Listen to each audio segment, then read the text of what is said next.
Welcome to YOUCANIC. Today here in YOUCANIC we have a 2014 Chevy Cruze. And we're going to show you the process to be able to jump start your vehicle.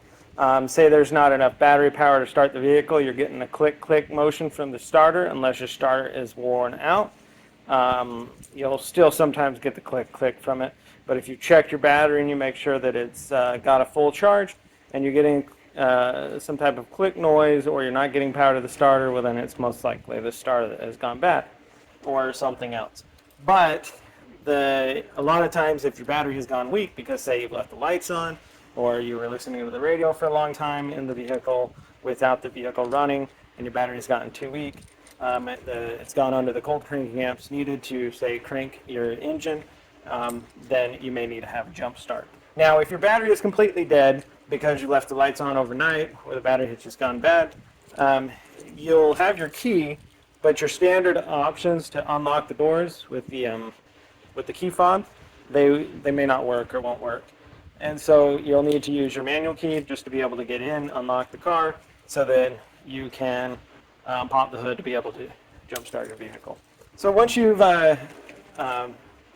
released the hood latch and supported your hood up with a support bar, now we have access to be able to jump start our vehicle. You may have some more cover plates on here or not, but we have this is our negative, this is our positive. And so when we have our jumper cables, we take our jumper cables and we have our red for positive and black for negative, and then we're going to connect the red one to the positive on our car, and then what you're going to do is you're going to take the battery cables on the other side and your donor vehicle or spare battery, and you're going to connect the positive on the donor car to the positive cable on the battery, as well as the negative on the donor car to the negative cable on the battery. Now the one thing you do differently when you come back to this car, the car you're jump starting, is you're going to connect your negative cable here, not to the negative of the battery, but to a negative grounding post on the vehicle. Sometimes they have a dedicated grounding post. We have a ground right here that is already built in, that they use it for grounding other components of the vehicle. So we're going to ground it to there. We want a good connection there. And then depending on how dead our battery is, give it about 10 to 15 minutes to charge up from your donor vehicle and then be able to start your vehicle. And then you'll be able to start the vehicle, run it. Your alternator will charge the battery up, but if your battery is gone, like if it's going bad, its life cycle is about to the end, you don't want to continually do that because you're going to burn up your alternator and then you'll be replacing a battery and an alternator at the same time, versus if you just replace a battery, you'll be able to protect your alternator for a lot longer period of time of the lifespan.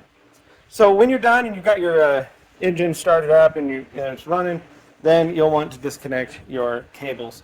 And we disconnect them in the same order that we hooked them up, or in the reverse order of the way we hooked them up. So we're going to disconnect our negative from the vehicle here.